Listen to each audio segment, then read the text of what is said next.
आप सभी को प्रातः वंदन, नमस्ते। आज यह कार्यक्रम विश्व हिंदी दिवस के उपलक्ष्य में आयोजित किया गया है। आज हम सब जानते हैं 10 जनवरी है, विश्व हिंदी दिवस है। भारत के कोने कोने में यह उत्सव मनाया जा रहा है बड़ी धूमधाम से। मित्रों, आप सभी को पुनः नमन और विश्व हिंदी दिवस की शुभकामनाएं। वास्तव में बहुत सी जनता के मन में यह प्रश्न होता है कि विश्व हिंदी दिवस क्यों मनाया जाता है, किस संदर्भ में मनाया जाता है और हिंदी से हमें क्या क्या लाभ है, हम अपने भविष्य का निर्माण, व्यवसाय का निर्माण कैसे कर सकते हैं। इसी हिंदी भाषा से सांस्कृतिक प्रयोजन और सामाजिक प्रयोजन, राष्ट्रीय प्रयोजन और इसके साथ साथ संवैधानिक मूल्य, इन सभी के महत्व पर प्रकाश डालने के लिए आज टीसैट स्टूडियो में इस कार्यक्रम का आयोजन हुआ है। इस कार्यक्रम में विशेष रूप से हिंदी को बढ़ावा देने के लिए और हिंदी का महत्व जानने के लिए कुछ मुख्य बिंदु रखे जाएंगे। यहां मुख्य अतिथि को भी आह्वानित किया गया है। डॉक्टर पार्वती जी तेलंगाना विश्वविद्यालय निजामाबाद से हैं और डॉक्टर अर्चना जी आप उस्मानिया विश्वविद्यालय से हैं, हिंदी से जुड़ी हुई हैं, हिंदी की सेवी हैं। सबसे पहले मित्रों, हिंदी जब हम शब्द का उच्चारण करते हैं तो इसकी जननी संस्कृत भाषा है। संस्कृत देवलोक की भाषा है, अर्थात जो देवताओं की भाषा है उस भाषा से जन्म हुआ है हिंदी भाषा का। हिंदी भाषा एक भारतीय संस्कृति की परछाई है और उसका प्रतिरूप भी है। हिंदी भाषा केवल भाषा ही नहीं बल्कि एक जीवन मूल्यों से जुड़ी हुई एक साकार लिपिबद्ध मौखिक रूपी जो भी भाषा है वही हिंदी है। हम हिंदी भाषा और उसका उद्भव, उसकी बोलियां, उपबोलियां, इन सबके विषय में अगर देखते हैं तो हर क्षेत्र में संस्कृति, सभ्यता के दर्शन होते हैं।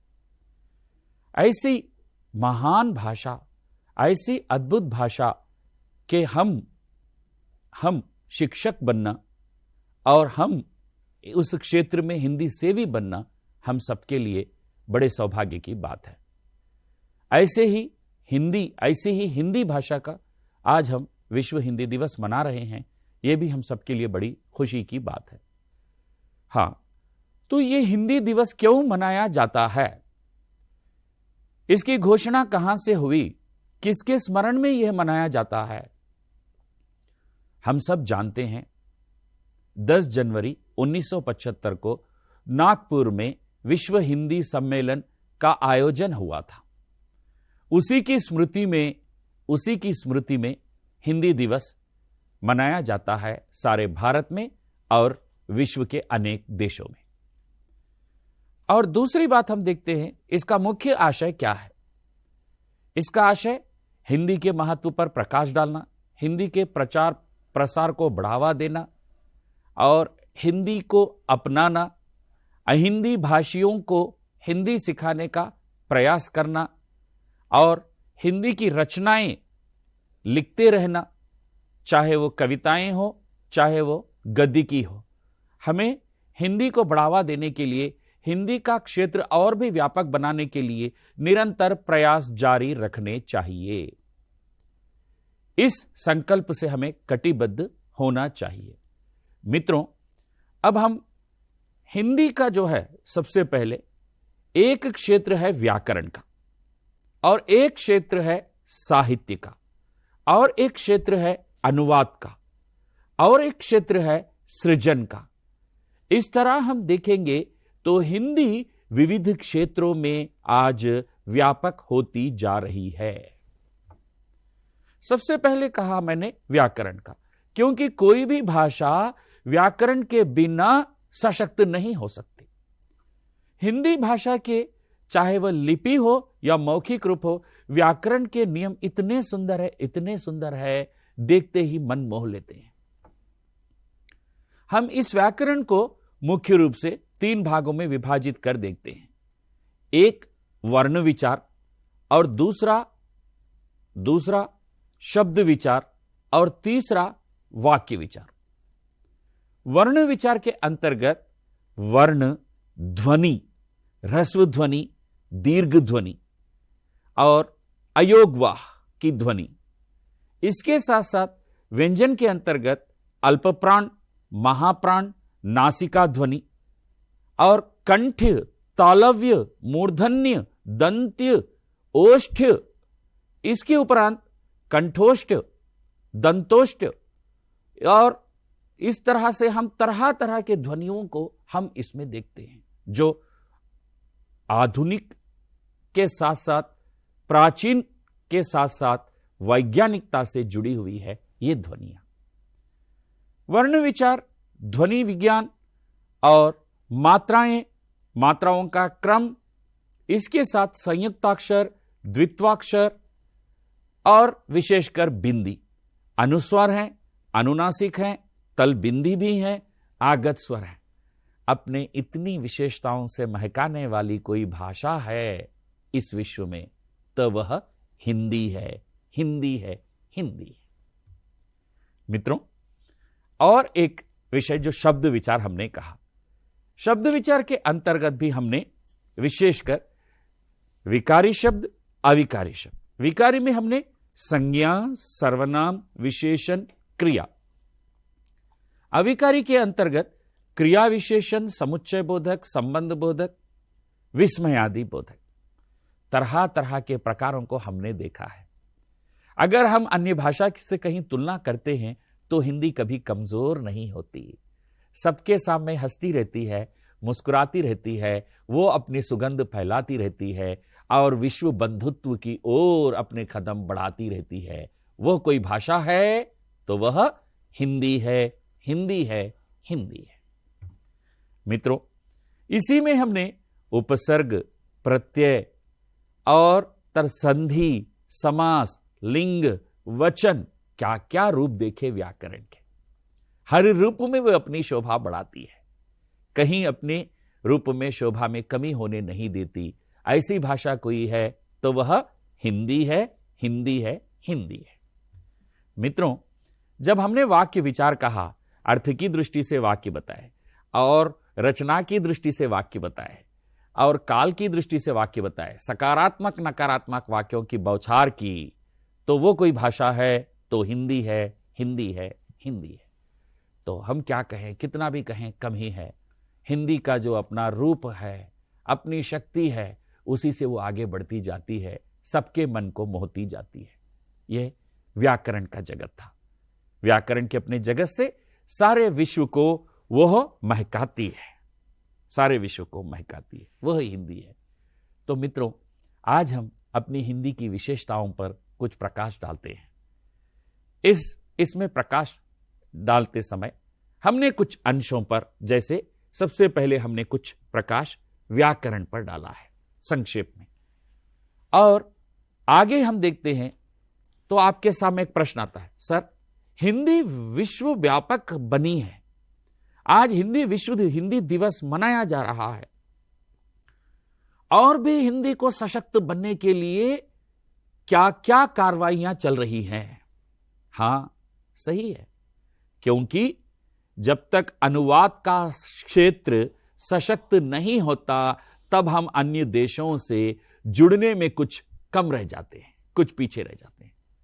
अर्थात आप अगर किसी जर्मनी को चले गए, किसी कंट्री में जर्मनी चले गए, वहां का जो लोकप्रिय साहित्य है वह हिंदी में अनुदित हो। अगर हम चीन में चले गए, वहां का लोकप्रिय साहित्य है तो वह हिंदी में अनुदित हो। आज यह कार्य हो रहा है। विश्व की महत्वपूर्ण रचनाएं, बड़ी बड़ी रचनाएं हिंदी में अनुवादित हो रही हैं। तो अनुवाद का क्षेत्र सारे विश्व को हिंदी से जोड़ता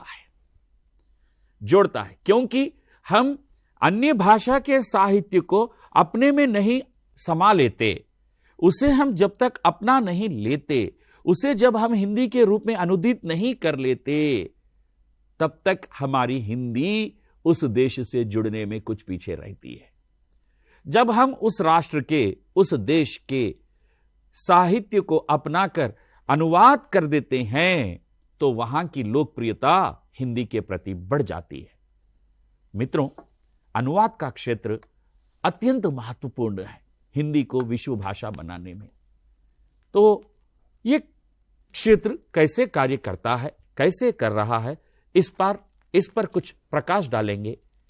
साहित्य का जो क्षेत्र है यह भी बड़ा व्यापक है, क्योंकि हम विशेषकर हिंदी साहित्य को 4 भागों में विभाजित कर देखते हैं आचार्य रामचंद्र के अनुसार।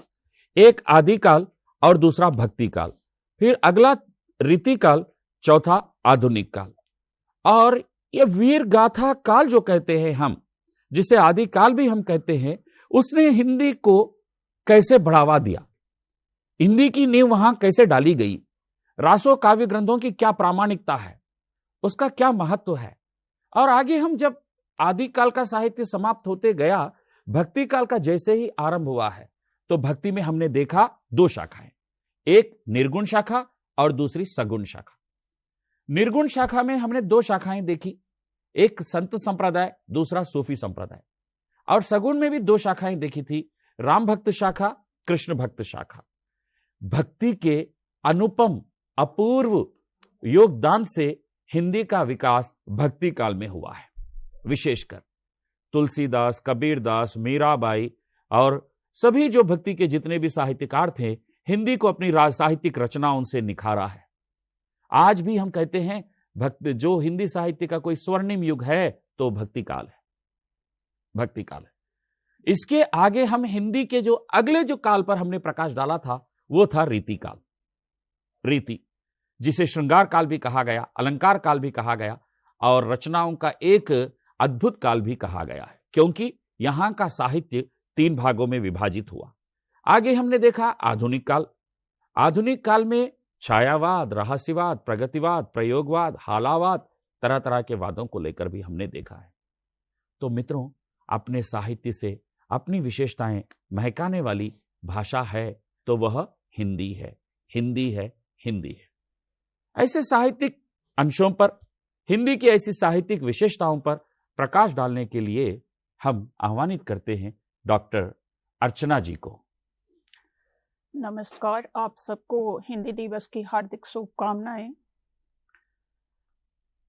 अभी जैसा मतीन साहब ने कहा कि साहित्य की विभिन्न युग आए और धीरे धीरे विकसित होते हुए आज वो आधुनिक युग में पहुंच चुका है। तो साहित्य कभी भी समाज से संपृक्त होता है, सुनने में नहीं रचा जाता है। भाषा के संबंध में भी, चूंकि आज हम लोग विश्व हिंदी दिवस के अवसर पर यहाँ हैं, भाषा के संबंध में भी हम कह सकते हैं कि भाषा के द्वारा चाहे तो हम पुल बना लें और चाहे तो दीवार बना लें। तो हाँ, हिंदी भाषा के द्वारा हमने पुल बनाए हैं, तभी आज हम हिंदी दिवस से विश्व हिंदी दिवस की तरफ अग्रसर हैं, क्योंकि हमने भाषा को एक पुल बनाया है। हिंदी भाषा केवल संप्रेषण का साधन नहीं है, बल्कि ये भाव, विचार, संस्कार और संस्कृति की संवाहिका है। और ये संस्कार, ये विचार, ये संस्कृति भाषा के द्वारा हम दूसरे देशों तक पहुंचा रहे हैं, तभी आज हम विश्व हिंदी दिवस के प्लेटफॉर्म पे बैठे हुए हैं। और जब हम बात हिंदी की करते हैं तो ये हिंदी भाषा एक पक्षीय नहीं है, कहीं ये संस्कृत की परंपरा को स्वयं में समेटे हुए है, कहीं उर्दू की मिठास और मादकता से लबरेज है, तो कहीं हम देखें उमर खयाम की रुबाइयों से लेकर तेलुगु के ननैया, तिकन्ना, एरन्ना से संपृक्त होते हुए, कहीं एक तमिल के क्लासिक साहित्य से सीख लेते हुए, बंगाली साहित्य से समृद्ध होते हुए, स्वयं को समेटे हुए आज भारत की पहचान बन चुकी है। हिंदुस्तानी के रूप में हमारा ध्वज आज फहरा रहा है। तो ये है हिंदी, जो केवल संप्रेषण का साधन नहीं है। और हम कह सकते हैं कि हिंदी केवल कागज पर लिखी हुई भाषा नहीं है, ये जगाती थी कभी क्रांति की अलख। आजादी से पहले भी, आजादी के संघर्ष में भी हिंदी भाषा थी, और ये उस समय भी हमारे हृदय और हमारे मस्तिष्क दोनों को समान रूप से प्रभावित करती रही। तभी तो हम देखें कि अंग्रेजों भारत छोड़ो, ये आजादी से पहले तमाम नारा अंग्रेजों भारत छोड़ो, साइमन कमीशन वापस जाओ, जय हिंदी, दिल्ली चलो, वंदे मातरम, करो या मरो, इनकलाब जिंदाबाद, ये तमाम नारे किसी भाषाई फ्रेम में जकड़े हुए नहीं हैं, बल्कि हिंदुस्तान के जनमन के, उनके कंठों की गान है ये तमाम नारी। और दूसरी तरफ जब हम नजर देते हैं आज के आधुनिक और तकनीकी भारत में भी, तो हम देखते हैं रॉकेटों और मिसाइलों के नाम, कहीं पृथ्वी है, आकाश है, मंगलयान है, ब्रह्मास्त्र है, ऐसे नाम भारतीय भाषाई संस्कार को दिखाते हैं। सुभाष चंद्र बोस बंगाली थे, पर जब उन्होंने आजाद हिंद फौज का गठन किया था तो उन्होंने प्राण गीत लिखा उसका, कदम कदम बढ़ाए जा, खुशी के गीत गाए जा, ये जिंदगी है कौम की, तू कौम पर लुटाए जा। तो ये है हिंदी जो कहीं जकड़ी हुई नहीं है, जो कलकल छलछल बहती हुई सामान्य जन से लेकर के बौद्धिक वर्ग में। तभी तो प्रगतिवाद और प्रयोगवाद की जो हम बात करते हैं, उस प्रगतिवाद और प्रयोगवाद हमारे समाज को, साहित्य हमारे समाज के श्रमिक वर्ग से जुड़ा हुआ है। जब हम प्रयोगवाद की साहित्य में बात करते हैं या प्रगतिवाद की बात करते हैं, तो ये साहित्य समाज के उस वर्ग से जुड़ा हुआ है जो कि समाज का वंचित वर्ग था, श्रमहारा था, श्रमिक वर्ग था। तो इस तरह ये जो हिंदी है वो जनमानस की भाषा है, मस्तिष्क की भाषा है, हृदय की भाषा है। जैसा सर मतीन सर ने कहा व्याकरण, तो हाँ, हिंदी का व्याकरण भी ऐसा है जो वैज्ञानिक लिपि है उसकी। जब हम हिंदी भाषा की बात करते हैं तो ये एक वैज्ञानिक भाषा के रूप में है। साहित्य में कहा जाता है जैसा तू दिख वैसा तू लिख, और यहाँ व्याकरणिक स्वरूप में भी हिंदी भाषा वैज्ञानिक स्वरूप है। जैसा हम बोलते हैं वैसा ही हम लिखते हैं। तो एक तरह से इसका व्याकरणिक स्वरूप भी जो है वो तकनीकी रूप से बेहद और बेहद समृद्ध है, और ये एक वैज्ञानिक शब्दावली हमारी हिंदी भाषा के पास है। हाँ, और दूसरी तरफ ये भाषा केवल भारत में ही नहीं, हिंदी एक ऐसी भाषा है जो भारत में सर्वत्र बोली जाती है, विश्व में भी किसी न किसी रूप में बोली ही जाती है। डॉक्टर ग्रियर्सन ने कहा था इस संदर्भ में कि हिंदी ही एक ऐसी भाषा है जो भारत में सर्वत्र बोली जाती है और समझी जाती है। यहाँ देखने की ये बात है कि एक पश्चिमी विद्वान डॉक्टर ग्रियर्सन हिंदी का अध्ययन करते हैं और उसके विद्वान बनते हैं, और वो ये कहते हैं कि हिंदी एक ऐसी भाषा है जो भारत में हर जगह बोली जाती है और समझी जाती है। यहाँ से थोड़ा हम और आगे बढ़ते हैं, कैसे हिंदी लोकल से ग्लोबल बना। तो रूस के प्रमुख कवि हैं वारानिकोव, जिन्होंने रामचरितमानस का पद्य अनुवाद किया। उन्हें सर्वोच्च सम्मान ऑर्डर ऑफ लेनिन मिला। रामचरितमानस का यहाँ देखने की बात है, रामचरितमानस का पद्य अनुवाद करने पर उन्हें सर्वोच्च सम्मान ऑर्डर ऑफ लेनिन मिला। वहीं रूसी कवि ये कहते हैं कि जो लोग हिंदी को कठिन भाषा मानते हैं वे हिंदी से परिचित नहीं है। तो हम कह सकते हैं ये है हिंदी की ताकत, जो आज देश ही नहीं विदेश तक में है। और यही नहीं, हिंदी आज साहित्य से इतर भी हमारे समाज में, बौद्धिक समाज में भी अपनी पैठ बना चुका है। मीडिया जो देश का स्तंभ माना जाता है और जिसे पंचम वेद हम मानते हैं मीडिया को, उस मीडिया में भी आज हिंदी भाषा का विशेष स्थान है। मीडिया और एक और चीज होती है कि भाषा के सहारे हमें रोजगार उपलब्ध नहीं होते, परंतु इस मीडिया के क्षेत्र में हिंदी भाषा के सहारे रोजगार के भी अवसर है। और यहाँ देखने की ये बात है कि अगर हम हिंदी भाषा के सहारे मीडिया में प्रवेश करते हैं तो उसके सहारे हम अपनी साहित्य, अपनी सभ्यता और अपनी संस्कृति का प्रचार करके साहित्य और संस्कृति के बारे में लोगों को जागरूक भी बना सकते हैं। तो यहाँ रोजगार के साथ साथ भाषा या समाज या देश के प्रति जो हमारा कर्तव्य है उस कर्तव्य को भी हम पूरा कर सकते हैं, ना केवल यहाँ रोजगार ही है।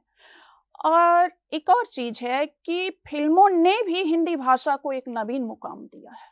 साहित्य से जब हम इतर होते हैं तो यहाँ फिल्मों ने भी हिंदी भाषा को एक नवीन मुकाम दिया है। और हिंदी भाषा न जानने वाले भी आज हिंदी फिल्म देखते हैं, भाषा न जानने वाले भी हिंदी फिल्म देखते हैं। और ये हिंदी फिल्म सरहद की सीमाओं में नहीं बंधी हुई है, ये हिंदी फिल्में सरहद की सीमाओं को भी पार कर चुकी है और ना ये भाषाई दीवारों में बंधी हुई है। जब एक गाना है, जब ये कहा जाता है मेरा जूता है जापानी, सर पर लाल टोपी इंग्लिस्तानी, फिर भी दिल है हिंदुस्तानी, तो यहाँ हम लोकल से ग्लोबल बनते हैं जब हम कहते हैं कि मेरा जूता है जापानी, सर पे लाल। बट लेकिन यहाँ देखने की ये बात है कि कहा क्या जाता है, फिर भी दिल है हिंदुस्तानी। तो हम इन तमाम भाषाओं से सीखते हैं, समझते हैं, परंतु हमारा हृदय, हमारा मस्तिष्क हिंदी के लिए तड़पता है और हम हिंदी का विकास करना चाहते हैं। और वो विकास आज इतना बढ़ चुका है कि मीडिया ने हिंदी को एक अलग प्लेटफॉर्म दिया हुआ है जहां हम पत्रकार के रूप में कैरियर बना सकते हैं, news writer, news reader, reporter, anchor आदि सब कुछ बन सकते हैं। हम स्क्रिप्ट लिख सकते हैं, विदेशी भाषाओं की फिल्मों में भी हम उसका डबिंग कर सकते हैं और बाहर की विदेश की सभ्यता और संस्कृति को हम अपने देश की सामान्य जनता तक पहुंचा सकते हैं। और यहाँ हमें रोजगार भी है। तो यहाँ हिंदी की यात्रा थमती नहीं है, क्योंकि संयुक्त राष्ट्र ने भी अपना प्रसारण रेडियो में अपना प्रसारण हिंदी में करना शुरू कर दिया है और साप्ताहिक हिंदी समाचार बुलेटिन शुरू किया है संयुक्त राष्ट्र ने। तो ये है हिंदी का की सामर्थ्य, ये है उसका ताकत। और फरवरी 2019 में अबू धाबी में न्यायालय की तीसरी भाषा के रूप में हिंदी को मान्यता मिली है। तो ये है हिंदी का सर्वग्राही प्लेटफॉर्म जहां आज इसे मान्यता मिल रही है संचार, व्यापार, विधि और न्याय की भाषा के रूप में। तो हिंदी एक तरह से मूल्य, संस्कारों, विचारों की संवाहिका है और विश्व की वैज्ञानिक भाषा है जिसका शब्द विन्यास से लेकर व्याकरणिक अभिव्यंजना है, जो अपने लचीलापन की वजह से विश्व के तमाम भाषाओं के शब्दों को खुद में समेटती हुई गतिशील है। इसकी यात्रा रुक नहीं रही है, तमाम भाषाओं से शब्दों को समेटती हुई वो गतिशील है। लेकिन हाँ, आज आवश्यकता है इस भाषा के प्रयोग की, व्यवहारिक प्रयोग की, क्योंकि जब भाषा का प्रयोग खत्म होने लगता है, कम होने लगता है, तो धीरे धीरे भाषा मरने लगती है। तो सबसे बड़ी बात है कि हम अपने हिंदी भाषा का व्यवहारिक प्रयोग गतिशील बनाए रखें। और आखिरी मैं बस 2 लाइन कहना चाहूंगी। गहन है अंधेरा दूर मुझे जाना है, गहन है अंधेरा दूर मुझे जाना है, भाषा के बुझे दीपक को जला, भाषा के बुझे दीपक को जला, हिंद में मुझे हिंदी की रोशनी फैलाना है, और पार सरहद हिंदी की गूंजे भारती, बस ये संस्कार मुझे भारत में लाना है, मुझे भारत में लाना है। जय भारत, जय भारत। धन्यवाद अर्चना जी, आपने हिंदी के लिए, विश्व हिंदी दिवस के लिए जिन शब्दों की आवश्यकता थी, उन्हें बड़े सुंदर ढंग से श्रोता गण के सम्मुख रखा है। धन्यवाद पुनः आपको।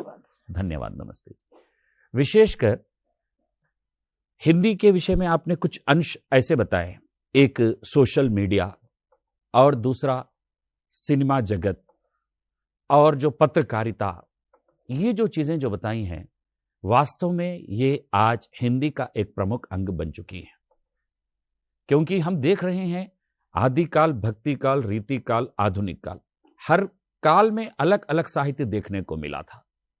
जैसे आदिकाल का साहित्य रासो साहित्य से विख्यात था, भक्ति का निर्गुण सगुण, फिर इसके अंतर्गत राम भक्त, कृष्ण भक्त और संत संप्रदाय, सूफी संप्रदाय, रीति के अंतर्गत रीतिबद्ध, रीति मुक्त, रीति सिद्ध, तीनों प्रकार से जैसे विशेष रूपरेखा उसकी विकसित हुई है आधुनिक काल में, स्वतंत्रता आंदोलन से पहले, स्वतंत्रता आंदोलन के बाद। लेकिन विशेष बात ध्यान देने की है, आज जो ग्लोबलाइजेशन हो रहा है, आज जो वैश्वीकरण हो रहा है, इसमें मुख्य भाषा हिंदी है और इसका विशेष योगदान है। एक सामाजिक जो मीडिया है, माध्यम, इसके माध्यम से, सिनेमाओं के माध्यम से और तरह तरह के यूट्यूब चैनल्स के माध्यम से और इसके साथ साथ कविताओं के गीतों के माध्यम से आप देख रहे थे कि कई ऐसे गीतकार हैं जिन्होंने कुछ गीतों की रचना कर विश्व प्रसिद्ध हुए, जो विश्व प्रसिद्ध हुए हैं। तो मित्रों, आज की इस आवश्यकता को हम दृष्टि में रखकर आपके सामने मुख्य रूप से दो बातें रखना चाहते हैं। एक, हिंदी को और भी सशक्त बनाने के लिए इसकी रचनाएं करते रहिए, कविताएं या गद्य की, कहानी, नाटक, एकांकी, उपन्यास, आत्मकथा, डायरी, संस्मरण, रिपोर्टाज, साक्षात्कार, जो भी हो, समय आपको मिले, इसकी रचनाओं को और भी बढ़ावा दें।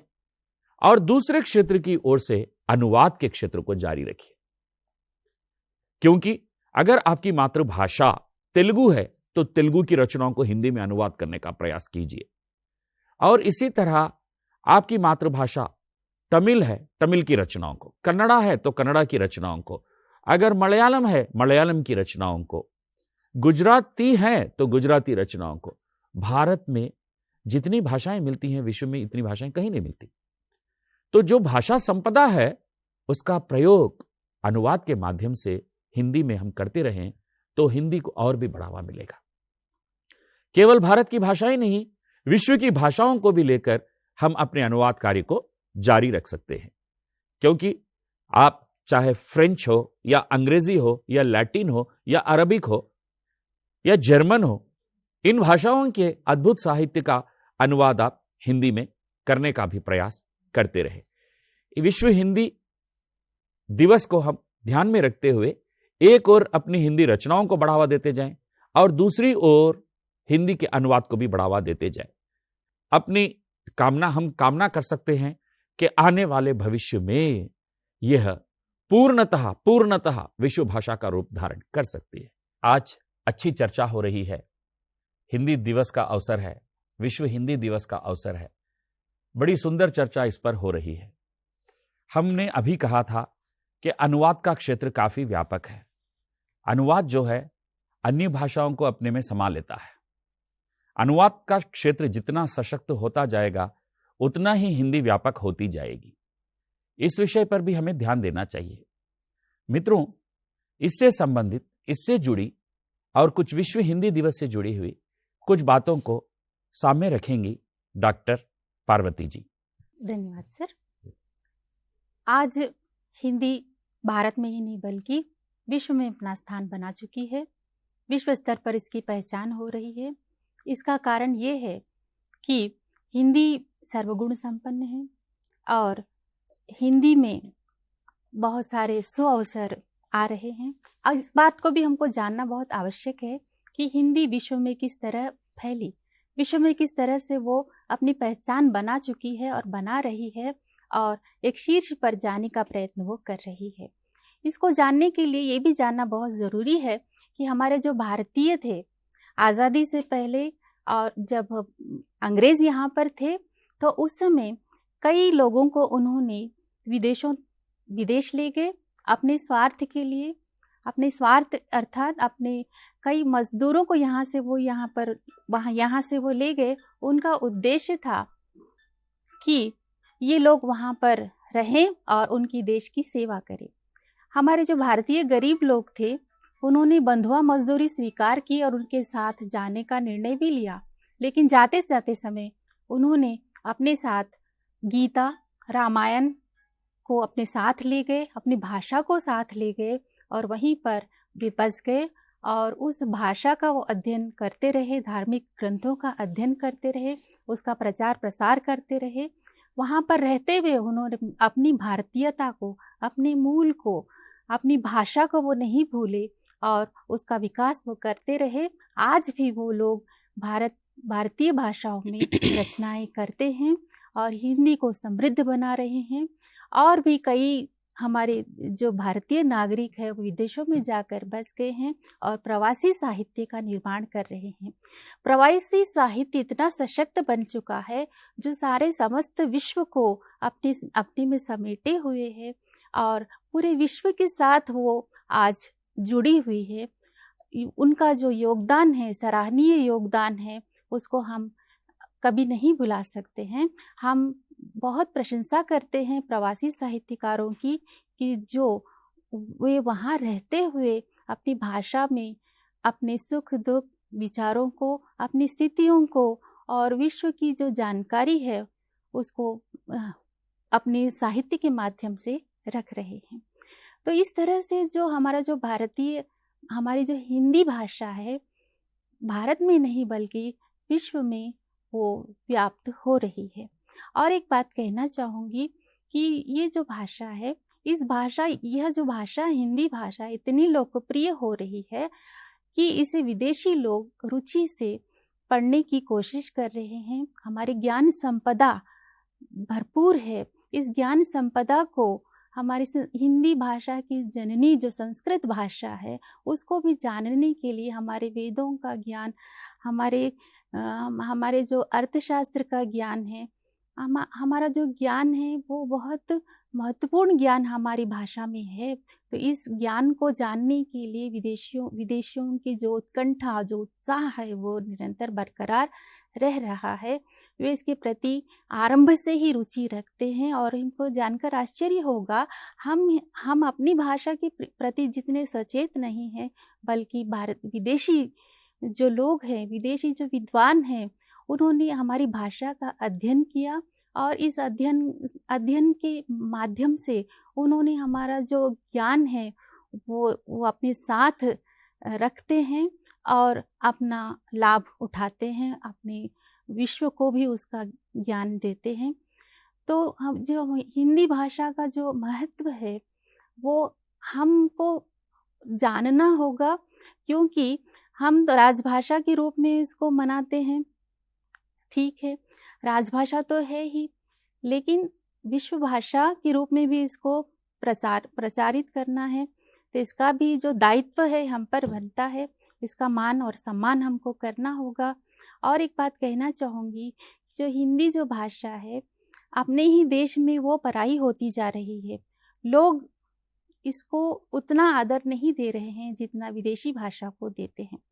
तो भारतेंदु हरिश्चंद्र ने भी उस समय कहा था, निज भाषा उन्नति सब उन्नति को मूल, निज भाषा बिन ज्ञान के मिटत न हिय को शूल।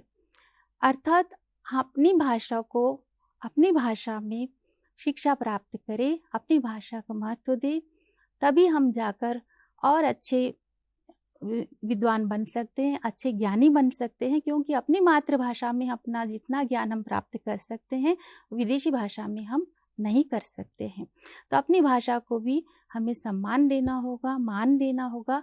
और हमारे जो हिंदी साहित्यकार हैं, हमारा भाषा, हिंदी भाषा की जो यात्रा है बहुत पुरानी है, बहुत प्राचीन है। संस्कृत इसकी जननी है। और जैसे मतीन सर ने कहा कि ये कालों से होती हुई आज एक परिनिष्ठित हिंदी के रूप में स्थापित हो चुकी है। तो इसका जो इतिहास है उस पर हमें गर्व होना चाहिए कि आदिकाल की जो भाषा रही है वो रासो अर्थात ब्रज और अवधी भाषा रही है, जिसमें रासो साहित्य का निर्माण हुआ है। और वहीं से जो साहित्य यात्रा शुरू होती है आदिकाल में ही हम देखते हैं कि अमीर खुसरो, विद्यापति जैसे महान कवि हुए हैं। विशेष रूप से अमीर खुसरो ने उस समय हिंदी भाषा को हिंदुई नाम दिया, और ये बहुत महत्वपूर्ण है कि उसी समय उन्होंने हिंदी को महत्व देना शुरू किया। खड़ी बोली हिंदी का आरंभ उनकी रचनाओं में हमको देखने को मिलता है।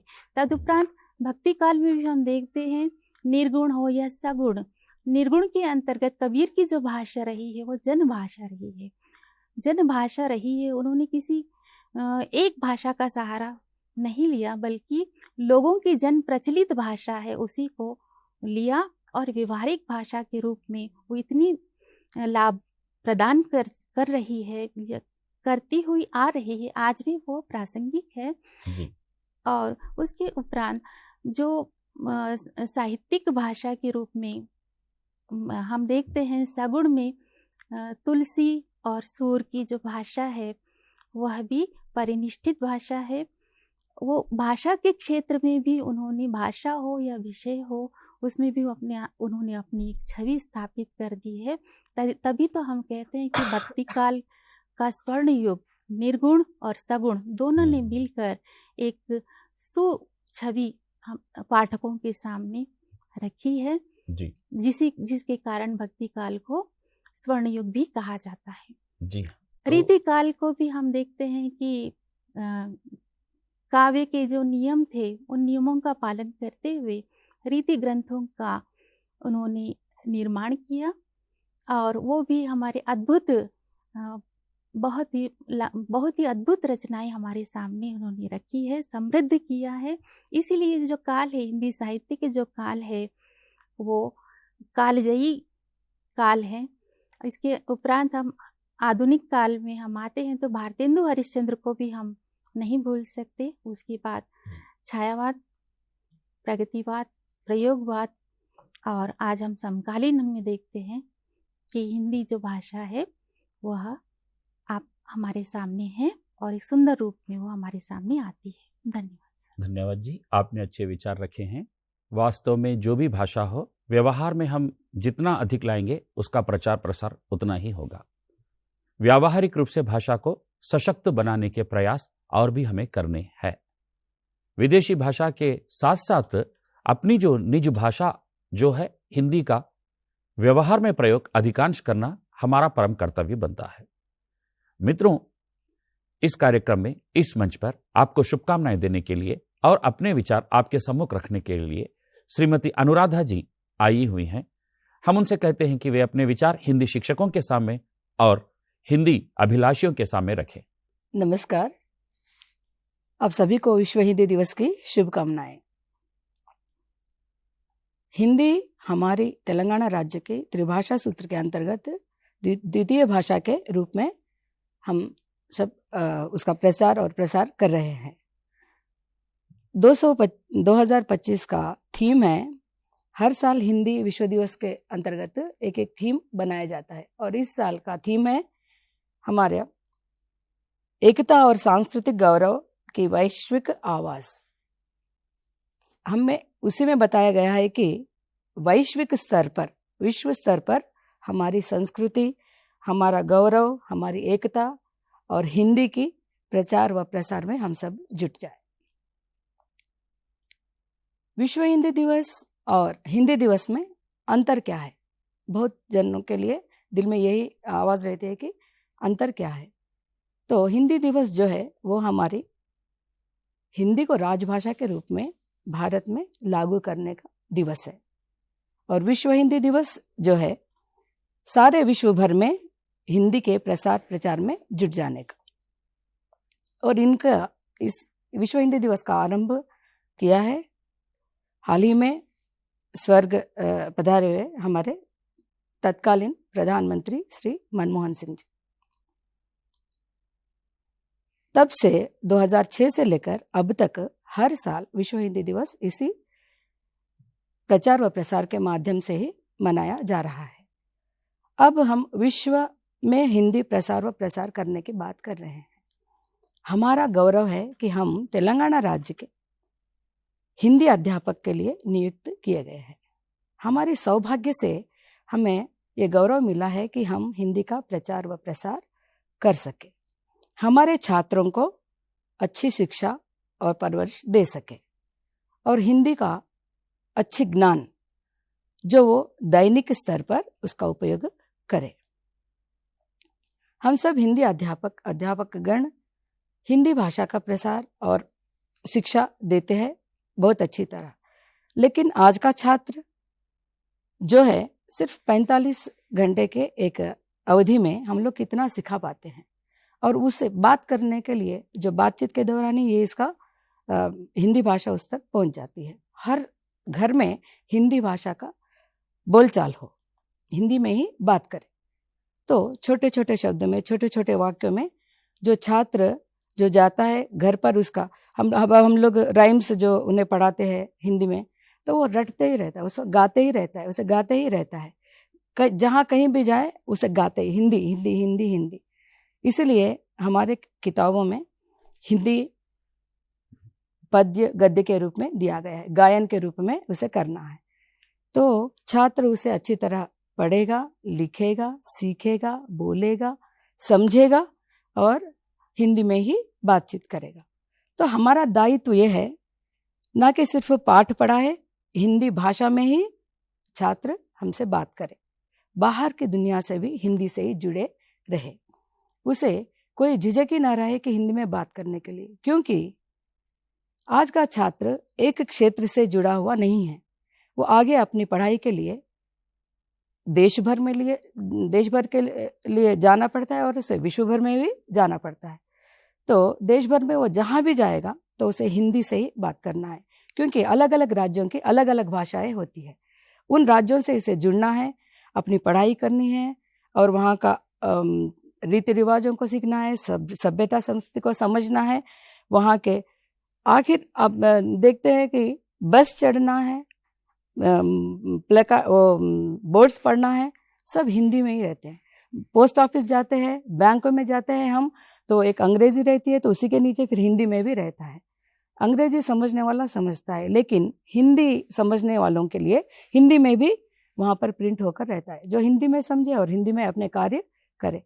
तो सिर्फ पढ़ने से नहीं होता, उसे समझना चाहिए, समझना है, फिर उसे आचरण में लाना है। तो इसलिए उसे हिंदी अच्छी तरह पढ़ना है और समझना है, सीखना है, कार्य करना है। तो हमारा दायित्व यह होता है कि उसे इस मुकाम तक लाए कि वो हिंदी पढ़े तो समझे, फिर उसी में अपना कार्य करे। भारत भर में क्या, आज तो विश्व भर में भी हिंदी पहुंची हुई है। अनेक देशों में 600 करोड़ से ऊपर हिंदी में ही बात करने वाले हैं। तो इनका इतना प्रचार व प्रसार करना है, तो हमारे छात्र के लिए विश्व भर के लिए कितने दरवाजे खुले हैं। देखिए, सिर्फ यहाँ पढ़ के यहाँ रहने वाला नहीं है, ये छात्र हिंदी को लेकर विश्व भर में घूमेगा। तो हम उसे अच्छी तरह, जैसे तेलुगु मातृभाषा है, तेलुगु जैसे बात करता है, समझता है, सीखता है, उसी तरह हिंदी भी वो सीखे और समझे। तो और मैं सुन पा रही हूँ कि अब हम लोग इसी चैनल से दैनिक जीवन में लाने वाली हिंदी बातचीत करने वाली भाषा के लिए हर दिन प्रसार व प्रचार कर रहे हैं। तो हम अध्यापकों से विनती है कि अच्छी तरह देखे, छात्रों को दिखाए और हर दिन का जो पाठ, जैसे हम पाठ पढ़ाते हैं, पाठ सिखाते हैं, उसी तरह जो इस अभी निपुण टी-सेट में आने वाले ये पाठ को भी बच्चों को सिखाए, इसे भी एक कार्य रूप में लिखाए, हर दिन इसका प्रैक्टिस करवाए, हर 2 छात्र इसका उपयोग करे, सारी कक्षाओं में लेकर सारी कक्षाओं को दिखाए, एक नोट्स रखे और इसको लिखा कर इसका आचरण करे, प्रैक्टिस करे, बातचीत करे। इस हर दिन का, जैसे वो हर दिन का उसका दैनिक जीवन कार्यक्रम में हिंदी को लाए और इसे आचरण करे। धन्यवाद। और आप सभी को और एक बार ये विश्व हिंदी दिवस की शुभकामनाएं देते हुए मुझे इस अवसर देने के लिए मतीन सर को और चैनल वालों को धन्यवाद प्रकट करती हूँ। धन्यवाद अनुराधा जी। अर्चना जी, आप कुछ कहना चाह रही थी कि एक चीज जैसा अभी मैडम ने कहा कि हिंदी सिखाना, तो आज विश्व के 150 विश्वविद्यालय में 150 विश्वविद्यालय में विदेशों में हिंदी भाषा अध्ययन केंद्र है, एशियाई अध्ययन केंद्र करके, तो 150 देशों में आज हिंदी है, भारत से अलग। और पार्वती मैडम ने एक बात अनुवाद की कही, तो मैडम अनुवाद के सहारे ही आज हम, अभी गीतांजलि श्री की पुस्तक रेत समाधि को बुकर पुरस्कार मिला। अगर उस हिंदी की पुस्तक का अनुवाद नहीं होता था तो हम बुकर प्राइज की तरफ नहीं बढ़ते थे। दूसरा, सबसे पहला नोबेल पुरस्कार रविन्द्रनाथ टैगोर को मिला गीतांजलि पुस्तक के लिए। तो वो अनुवाद का सामर्थ्य था जिसकी वजह से गीतांजलि का अनुवाद हुआ और साहित्य में पहला नोबेल पुरस्कार रविन्द्रनाथ टैगोर को मिला। तो यहाँ 150 विश्वविद्यालयों के साथ साथ अध्ययन अध्यापन के साथ साथ हमारे अनुवाद की परंपरा भी इतनी समृद्ध रही कि साहित्य का नोबेल पुरस्कार आता है हमारे भारत में। जी, धन्यवाद जी। मित्रों, अगर कोई अपना संदेह है तो आप फोन कर सकते हैं टीसैट पर, यहाँ फोन करके अपनी संदेह निवृत्त कर सकते हैं। और विशेषकर ये टीसैट जो है ना, शिक्षा के प्रचार में प्रसार में महत्वपूर्ण भूमिका निभा रहा है। इसी तरह स्पोकन हिंदी क्लासेस का भी आयोजन किया गया है। जो हिंदी सीखना चाहते हैं, विशेष रूप से तेलुगु भाषी, जो तेलंगाना राज्य से हों या आंध्र प्रदेश राज्य से हों, तेलुगु भाषी जो भी हैं, हिंदी सीखना चाहते हैं, उनके लिए यहाँ निपुणा चैनल के अंतर्गत और विद्या चैनल के अंतर्गत प्रतिदिन कार्यक्रम रखे गए हैं। निपुणा चैनल के अंतर्गत मध्याह्न दोपहर 1 बजे से लेकर 1:30 बजे तक 30 मिनट की क्लास रखी गई है स्पोकन हिंदी, जिसका नाम है हिंदी बातचीत सीखें। और दूसरा विद्या चैनल इसी का ही है। विद्या चैनल के अंतर्गत भी शाम के 6:30 बजे से लेकर 7 बजे तक आधे घंटे का कार्यक्रम रखा गया है, जिसके माध्यम से तेलुगु भाषी बड़े सरल ढंग से हिंदी सीख सकते हैं। 30 कक्षाओं का आयोजन हुआ है, जिसके माध्यम से हिंदी सीखने का अवसर मिलेगा और हिंदी सीखने की प्रेरणा भी मिलेगी।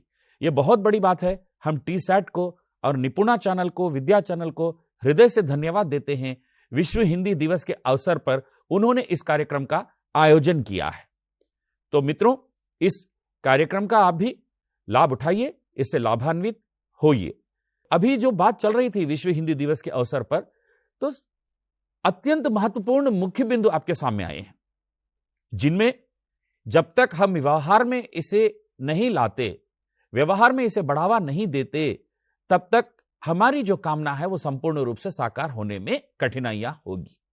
एक और जो हम भाषा के कौशल जो जानते हैं, सुनना, बोलना, पढ़ना, लिखना, इसी के अंतर्गत एक विश्व हिंदी दिवस का संदेश छिपा हुआ है। कैसे? जैसे सबसे पहले सुनना कहा गया है। हिंदी भाषा सुनना है, सुनाना है, सुनवाना है। और हिंदी भाषा में बोलना है, बुलाना है, बुलवाना भी है। और हिंदी भाषा से ही पढ़ना है, पढ़ाना है, पढ़वाना है। और हिंदी भाषा में ही लिखना है, लिखाना है, लिखवाना है, चाहे वो स्वरचना हो या अनुवाद की रचना हो, अपनी हिंदी को विश्व स्तर पर चमकाना है। मित्रों, आपके भी कुछ संदेह हो तो आप फोन कर सकते हैं, अपने संदेह यहां रख सकते हैं मंच पर। आपको टोल फ्री नंबर भी दिया गया है। आप जानते हैं टीसैट टोल फ्री नंबर।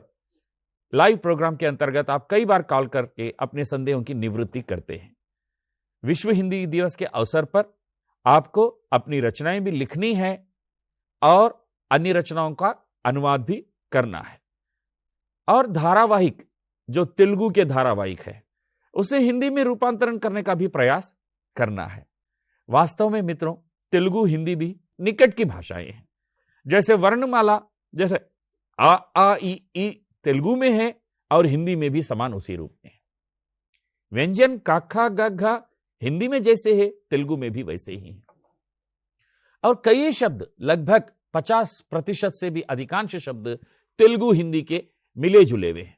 भूमि भूमि, आकाश आकाश, वायु वायु, मानव मानव, आश्चर्य आश्चर्य, कलम कलम, बालक बालक, बालिका बालिका, ये सारे शब्द तेलुगु और हिंदी के एक जैसे हैं। आपने बड़े ध्यान से इस कार्यक्रम को देखा है, इसके लिए आप सबको हम धन्यवाद देते हैं। हिंदी को बढ़ावा देने में हिंदी के कार्यक्रम देखते रहिए और हिंदी कार्यक्रमों में भाग लेते रहिए और हिंदी कार्यक्रमों को सफल सिद्ध करते रहिए। इसी संदेश के साथ आप सबको विश्व हिंदी दिवस की मनोहार्दिक शुभकामनाएं।